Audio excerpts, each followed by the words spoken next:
नमस्ते दोस्तों, आशा है आप सब स्वस्थ और बहुत अच्छे होंगे। आज हम जानेंगे अपने दुख को दूर कैसे करें।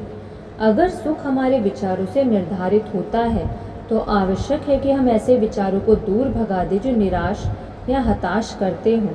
ऐसा किया जा सकता है अगर पहले आप सिर्फ ऐसा करने का निश्चय कर लें।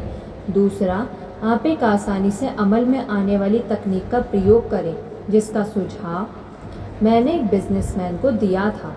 मैं उससे लंच के दौरान मिली थी और मैंने शायद ही कभी इतनी निराश भरी बातें सुनी होंगी। उसकी चर्चा अत्यधिक निराशाजनक थी और अगर मैं तैयार नहीं होती तो इसने मुझे भी प्रभावित कर दिया होता।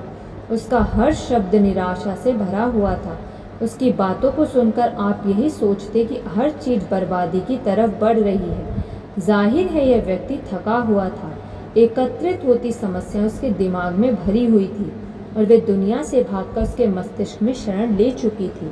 उसकी कम ऊर्जा का कारण यही था कि वह इस दुनिया का सामना करने के बजाय इसे कोसने में लगा हुआ था। उसकी प्रमुख समस्या उसका निराशवादी चिंतन था। उसे प्रकाश और आस्था की दवा की ज़रूरत थी। तो थोड़े साहस के साथ मैंने कहा, अगर आप बेहतर अनुभव करना चाहते हैं और दुखी नहीं रहना चाहते तो मैं ऐसा कुछ दे सकती हूँ जो आपको ठीक कर देगा। आप क्या कर सकती हैं? उसने व्यंग्य से कहा। क्या आप कोई चमत्कारी व्यक्ति हैं? नहीं, मैंने जवाब दिया, परंतु मैं आपको एक चमत्कारी व्यक्ति से संपर्क में ले जाऊंगी जो आपके दुख को बाहर निकाल देगा और आपके जीवन को नई दिशा देगा। मैं पूरी गंभीरता से यह बात कह रही हूँ। चलते चलते मैंने उससे यह कहा। जाहिर है उसकी जिज्ञासा जाग गई थी क्योंकि उसने बाद में मुझसे संपर्क किया और मैंने उसे अपनी एक छोटी सी पुस्तक दी। इसमें स्वास्थ्य और सुख प्रदान करने वाली 40 विचार दिए गए हैं। वह अपने हमेशा उसके पास रखे ताकि आसानी से इसे कभी भी पढ़ा जा सके। और मैंने सुझाव भी दिया कि वह 40 दिन तक हर दिन अपने दिमाग में एक विचार को डालता रहे। मैंने कहा कि वह हर विचार को याद कर ले और इस तरह उसे अपनी चेतना में घुलने की अनुमति दे। इसके साथ ही कल्पना करें कि ये स्वस्थ विचार उसके मस्तिष्क में शांति और उपचार का प्रभाव डाल रहे हैं।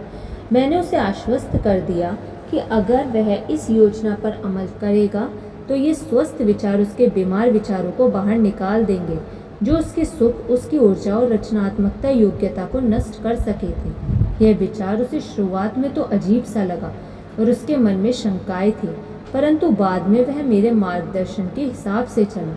लगभग 3 सप्ताह बाद उसने मुझे फ़ोन किया और ये चहक रहा था। उसने तो जादू कर दिया, यह तो चमत्कार हो गया। मैं अब दुख का दलदल से बाहर निकल गया हूँ और मुझे विश्वास नहीं होता कि संभव था। वह अब भी दुख के दलदल से बाहर है और वह सचमुच सुखी व्यक्ति है। यह सुखद स्थिति इसलिए बनी क्योंकि वह अपने खुद के सुख का निर्माण करने की शक्ति में दक्ष हो गया। उसने बाद में टिप्पणी की कि उसकी पहली मानसिक बाधा ईमानदारी से इस तथ्य का सामना करना था। हालांकि उसका दुख उसे दुखी बना रहा था, परंतु वह आत्मदया और आत्मदंड के विचारों का आदी हो चुका था। वह जानता था कि ये बीमार विचार उसकी समस्या का कारण थे, परंतु वह उस प्रयास को करने के पीछे हट रहा था जो उसमें पर्याप्त परिवर्तन करने के लिए आवश्यक थे। परंतु जब बाद में उसने सुनियोजित ढंग से स्वस्थ आध्यात्मिक विचार अपने मस्तिष्क में डालना शुरू किया तो उसने पहले तो नया जीवन चाहा। फिर उसे इस रोमांचक तथ्य का एहसास हुआ कि उसे यह मिल सकता है। फिर उसे और भी आश्चर्यजनक तथ्य का पता चला कि उसे मिल रहा था। परिणाम यह हुआ कि आत्म सुधार की प्रक्रिया शुरू होने के लगभग 3 सप्ताह बाद नया सुख उसके आंगन में बरसने लगा। आज दुनिया में लगभग हर जगह लोगों के ऐसे समूह हैं जिन्होंने सुख की राह खोज ली है। अगर हम हर शहर, कस्बे और गाँव में एक भी ऐसा समूह बना लें तो हम देश के जीवन को बहुत ही कम समय में बदल सकते हैं और हमारा आशय किसी तरह के समूह से है।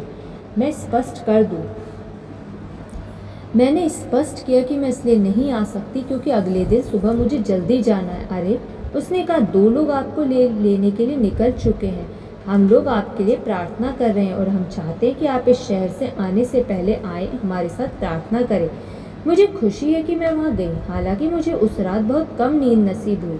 जो लोग मुझे लेने के लिए आए थे वे पहले शराबी थे जिनका उपचार आस्था की शक्ति द्वारा किया गया था। वे लोग बहुत ही सुखी, खुश और आकर्षक लोग थे। वे लोग मुझे जिस घर में ले गए वह खचाखच भरा हुआ था। लोग फर्श पर, सीढ़ियों पर, मेज पर सब तरफ बैठे थे। एक व्यक्ति तो ग्राउंड पियानो पर टिका हुआ था। और वे लोग क्या कर रहे थे? वे लोग प्रार्थना सभा कर रहे थे। उन्होंने मुझे बताया कि उस शहर में इस तरह के 60 प्रार्थना समूह हर वक्त चल रहे थे। मैं कभी इस तरह की बैठक में नहीं गई थी और वे लोग कतई नीरस नहीं थे। यह जिंदा दिल लोगों का मुक्त और सुखी समूह था। यह बात मेरे दिल को छू गई। उस कमरे का भाव प्रबल शक्ति से प्रेरणा दे सकता था। समूह ने गीत गाया और मैंने कभी इस तरह का गीत नहीं सुना था। कमरे में हंसी की एक अद्भुत लहर दौड़ गई। फिर एक महिला खड़ी हुई। मैंने देखा कि उसके पैरों पर ब्रेसेस थे। उसने कहा, डॉक्टरों ने मुझसे कहा है कि मैं कभी नहीं चल पाऊंगी। क्या आप मुझे चलता देखना चाहेंगे? उसने कहा। कमरे में इधर से उधर टहलकर दिखाया। ये किसने किया? मैंने पूछा। उसने जवाब दिया, भगवान ने। फिर एक पुराकर्षक युवती ने कहा, क्या आपने कभी नारकोटिक्स के किसी शिकार को देखा है? मैं थी और मैं अब ठीक हो चुकी हूँ। वह एक सुंदर, संकोची, आकर्षक युवती थी। उसने कहा, ये किसने किया? उसने बताया, भगवान ने किया। फिर एक दंपति जो अलग हो गए थे, उन्होंने बताया कि अब वे इकट्ठे हो चुके हैं और अब वे पहले से अधिक सुखी हैं। ऐसा कैसे हुआ? मैंने पूछा। उसका जवाब था, यह भगवान ने किया। एक व्यक्ति ने कहा कि वह शराब का शिकार था। उसने अपने परिवार को घोर गरीबी में जीने के लिए विवश कर दिया था और वह पूरी तरह असफल था। परंतु वही व्यक्ति अब मेरे सामने एक शक्तिशाली, स्वस्थ व्यक्ति की तरह खड़ा हुआ था।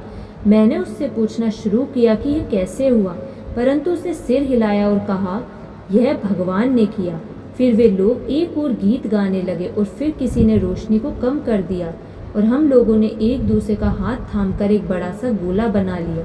मुझे ऐसा लगा जैसे मेरे हाथ में कोई बिजली का तार हो। उस कमरे में चारों तरफ शक्ति प्रवाहित हो रही थी।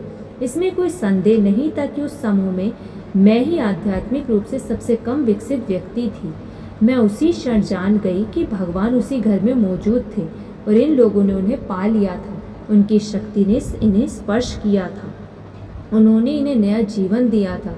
यह जीवन एक प्रबल प्रवाह के रूप में प्रस्फुटित हुआ था।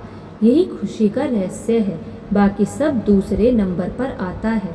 इस अनुभव को प्राप्त करें और आपको असली सुख मिल जाएगा और जो दुनिया में सर्वश्रेष्ठ होगा, चाहे आप जीवन में कुछ भी करें, इससे वंचित ना रहें, क्योंकि यही असली बात है। धन्यवाद। आपको ये वीडियो कैसी लगी कमेंट करके ज़रूर बताइएगा। यदि आपने अभी तक इस चैनल को सब्सक्राइब नहीं किया तो सब्सक्राइब कर लीजिए और इस वीडियो को लाइक कर दीजिए। धन्यवाद।